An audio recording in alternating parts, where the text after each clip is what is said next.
In my last Liverpool video, I highlighted the problem of stalled construction. For this video, I wanted to strike a more positive note, and I'm responding in particular to one commenter who flagged up several projects that are going ahead, using the phrase, "Liverpool has come alive." Great idea for a title, so thanks. Those projects are featured in this video, plus a few more. I often get great information and ideas from the comments, so please keep them coming.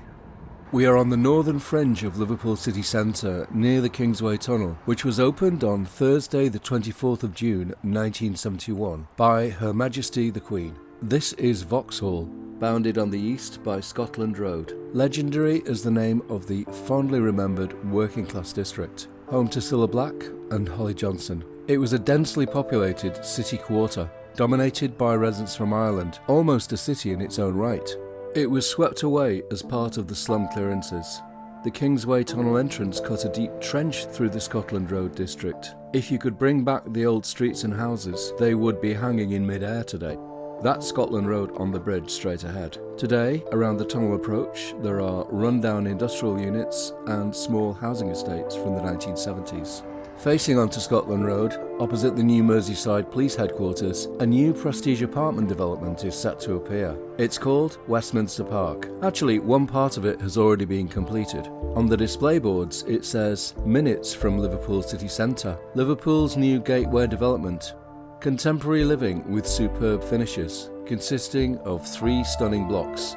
Yes, it all looks very different from the old Scotland Road, but what strikes me is the contrast between the plush, shiny new developments and their setting within the old infrastructure. Empty streets, half-derelict workshops, empty sites. Couldn't the area first be cleaned up? But it doesn't seem to work like that. Not far away, there's another new development waiting to start construction. Kingsway Square, since renamed Scholars Court.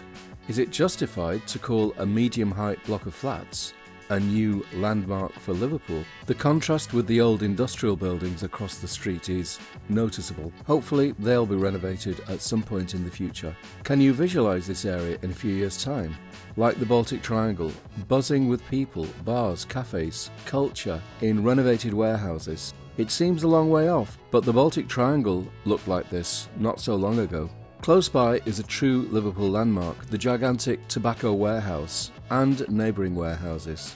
Dream big, luxury waterfront apartment, says the sign. The first residents arrived in 2021. The tobacco warehouse overlooks the historic Stanley Flight of Locks on the Leeds-Liverpool Canal. And just next to here, another new residential development is under construction, Hartley Locks. It will provide affordable apartments available on a rent-to-buy basis. This is how it will look when it's finished. The new Everton Stadium is just a stone's throw away. How will this area look in, say, 10 years' time?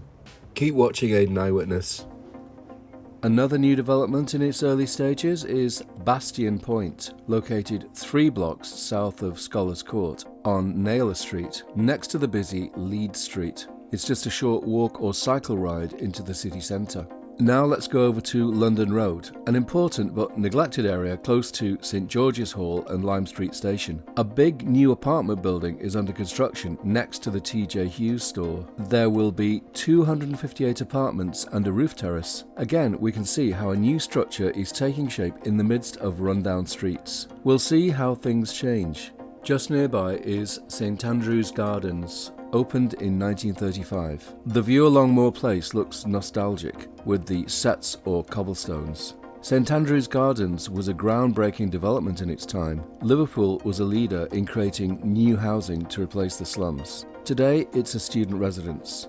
Not far from here, a similar residence stood for only 50 years. Its name? Gerrard Gardens, and it's remembered in a model at the Museum of Liverpool. I wonder if any of the new developments will be gone within 50 years. Now let's do a quick flashback to the 13th of August 2021 from my Liverpool building boom video of that month. Here's what I said at the time. Project situated on a prominent corner site at the top of the hill. It's called Element the Quarter. It's described as the first eco-development in Liverpool. Residents will enjoy great views from the top of the building down towards the waterfront and the river. Architects are Faulkner, Chester, Hall. And so, in between these then and now shots, there is a gap in time of nearly 2 years. The project has been, well, let's not use the S word, we'll call it delayed. But thankfully it's now nearing completion.